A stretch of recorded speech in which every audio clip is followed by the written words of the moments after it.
Asustor sent over two NASes, the AS6204T and the AS6202T, and basically these are the same NAS. One has a screen and some buttons and 4 drive bays, and the other one has 2 drive bays and an IR receiver, and we're going to take a look at them in this video, so do stick around.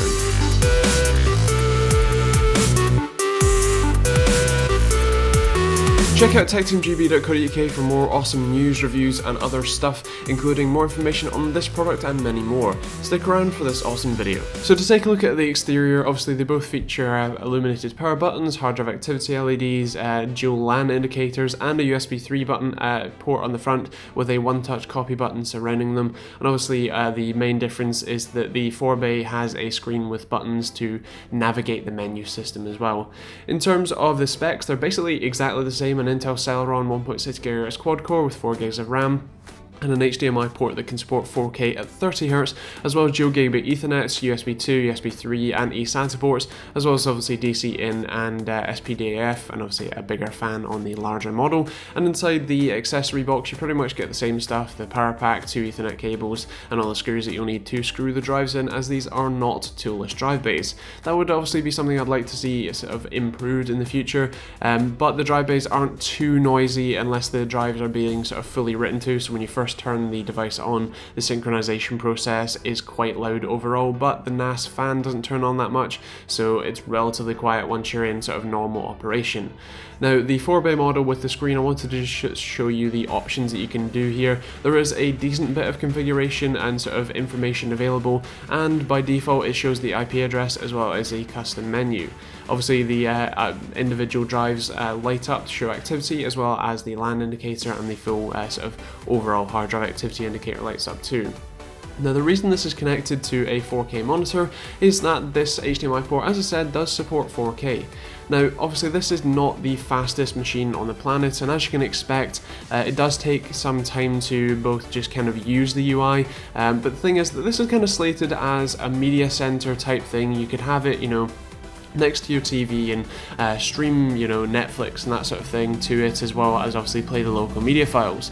Now that sounds really good, except for the fact that it takes 36 seconds to just open YouTube, and this was a relatively consistent thing that I found. It takes a long time, it's relatively slow, and really is not a fantastic process. If you're after a media center, I would recommend just buying a Chromecast or Apple TV if that's what you're after, because while it's somewhat nice to have this functionality, it really isn't all that fantastic in terms of speed, and obviously this isn't exactly a high performance device anyway. In terms of the UI, especially the online UI though, it's actually really nice. It seems fairly mature. Obviously the app center is actually pretty good and means that you can download some really cool things. You can download VirtualBox if you wanted to you know, run virtual machines off of this. You can download WordPress, you know, Java, the Java development kit, all that sort of stuff, are all available under the App Central program, and in terms of the rest of the UI, it's actually pretty good too. So some of the NASes I've checked out before, especially from QNAP, have been very similar to this one, with, you know, dual gigabit Ethernet ports, HDMI out, although obviously this one supports 4K, which is still quite nice, and so does the 2-bay version, and nonetheless these are very similar in both UI, in price, in general functionality to the other kind of competitors, so it is actually really hard to differentiate, and it's mostly down to the way you like things being implemented and the way you like things looking, basically.